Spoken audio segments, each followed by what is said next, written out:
Итак, продаются саженцы с открытой корневой системой, которые, естественно, выкапывают корни, повреждают очень сильно, и плюс их еще дополнительно обрезают, чтобы это все было компактней.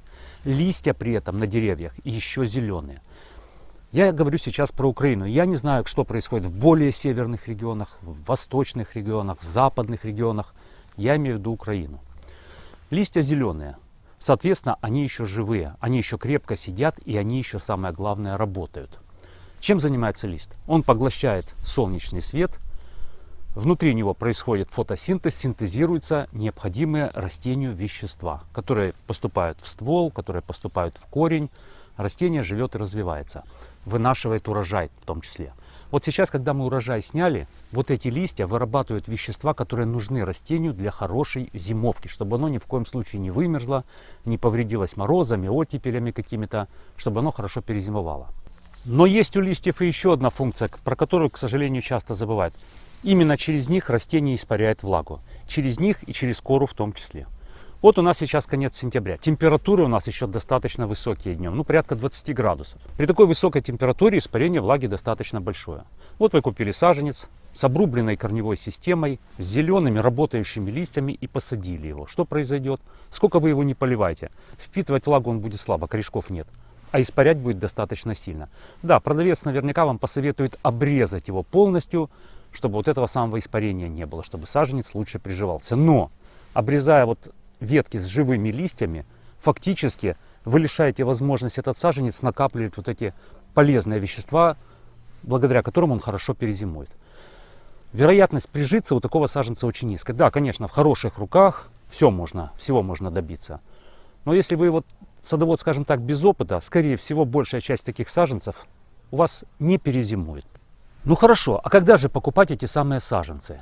Еще раз скажу, я говорю про Украину. Так вот, в Украине лучше всего это делать во второй половине октября, в конце октября, а даже лучше, наверное, в начале ноября. Тут от региона многое зависит. И сейчас объясню почему. К этому времени, к концу октября, к началу ноября, листья уже отмирают. Даже если они продолжают висеть на ветках, скорее всего, связи с веткой уже нет. Здесь образовалась уже перемычка между черешком и веткой. И достаточно просто провести вот так рукой по ветке, и эти листья спокойно опадут. Они уже не работают, они уже умерли. Соответственно, никакого испарения уже нет. Температура воздуха достаточно низкая уже. Где-то даже морозы, где-то заморозки.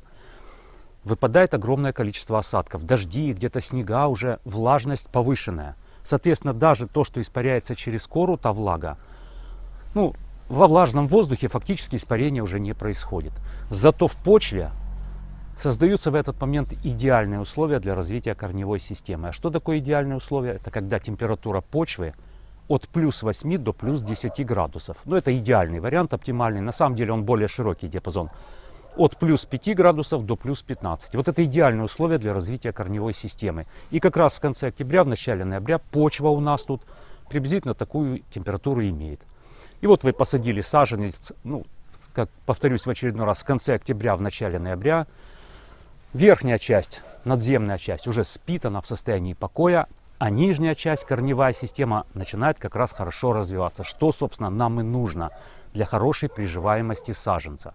Поэтому обратите на это внимание и будьте внимательны, будьте бдительными, чтобы вас ни в коем случае продавцы не запутали и не обманули. Что касается других регионов, я не знаю, как у вас там по месяцам конкретно будет, но признаки те же самые. Верхняя часть, листья должны уже полностью, если не опасть, то по крайней мере отмереть и уже держаться только на честном слове. Вот это признак того, что можно покупать саженец и можно высаживать его в открытый грунт. Я имею в виду саженцы с открытой корневой системой. Но даже покупая саженцы в те сроки, которые я вам рекомендовал, конец октября, начало ноября, будьте внимательны, не факт, что эти саженцы только-только выкопали. Вполне возможно, что вам пытаются продать те саженцы, которые выкопали вот сейчас, в сентябре. Как в этом убедиться, как это проверить? Очень просто, с помощью ногтя. Поцарапайте кору верхней части, там должно быть зелененькое под корой. И поцарапайте кору на корневой системе, там должно быть беленькое.